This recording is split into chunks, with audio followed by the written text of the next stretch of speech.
Help! Ah, there you are. Nice to see you. The RAM command! In BASIC, you start all your programs with a REM statement.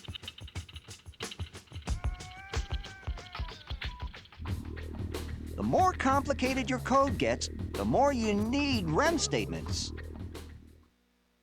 5 minutes to rehearsal. Thanks!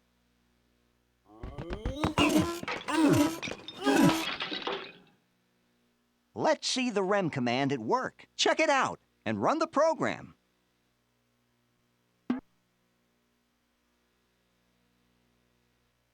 That's right. The REM command doesn't do anything to your program. It's just a note to make your code easier to read. If you think you need to take a note while writing your program, just use the REM command. You're ready for a new command. Click right here.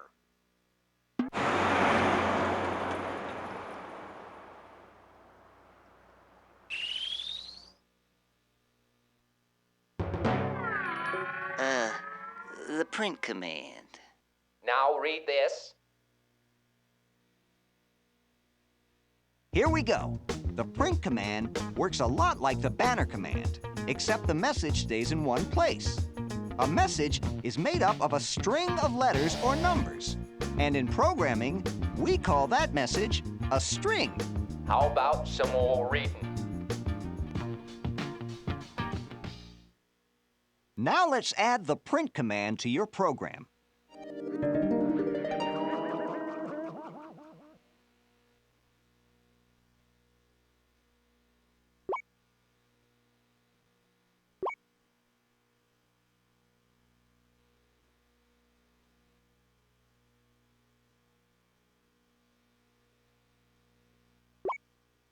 Click over. The computer saw the print command, printed the string, and then did the banner command. Remember, strings can have almost any letters or numbers you want in them. Click over there.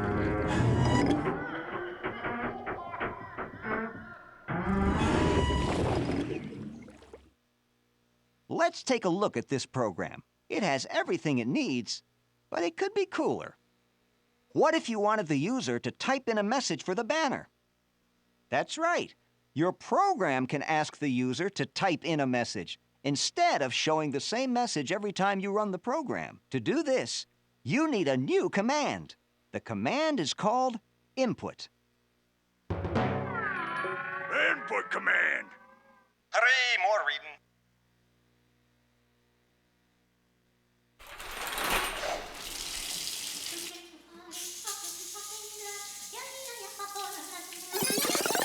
Check out this program.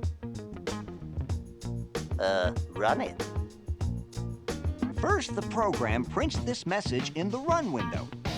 Then it drops down to the input command line. When it gets to an input command, it puts a cursor in the run window and waits. Type a message at the cursor in the run window.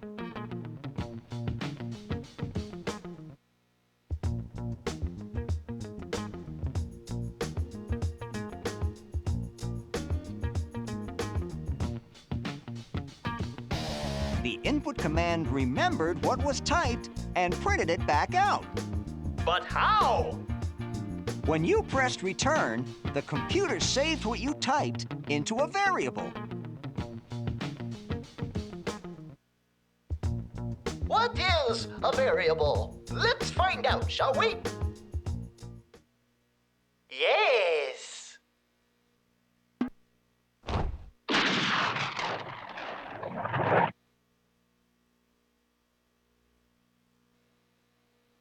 Coming up next on Basic Channel 1, it's The Variable Show, with your host, Mr. Cheese, Media Man.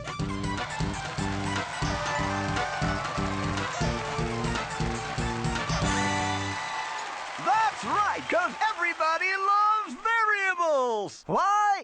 Because they're variables! Thank you! Seriously, though, sometimes your programs will need strings or numbers whose values will change. Like, for instance, when a game program asks for the player's name or age, you'll need a place to put that input. Perfect place for a variable, which is like a little box you put information in. Let's see the box. Let's see what's inside. Nothing. Yes!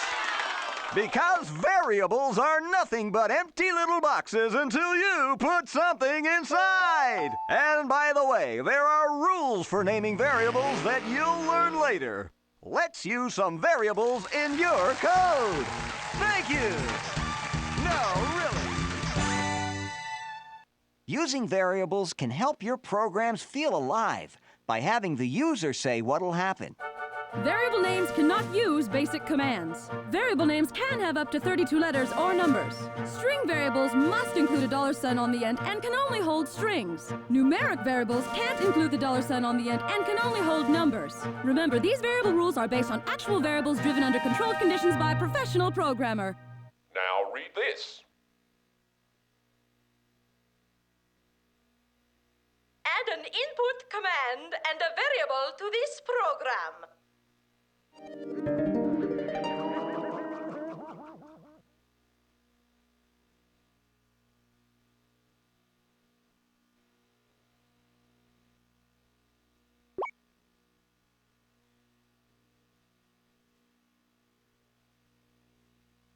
Yeah, cool.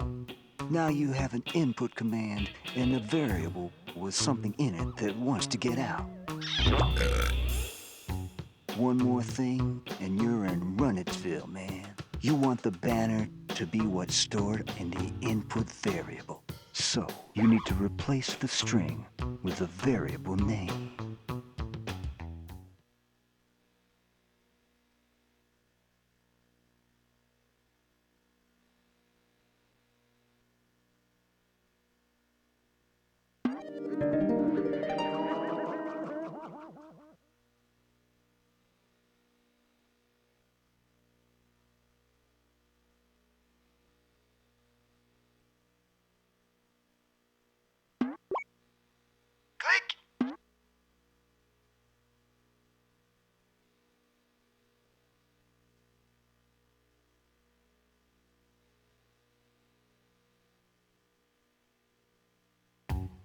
Let's review Lesson 2. And from the main menu, check out the Hangman project to see how it uses variables, the print, and input commands.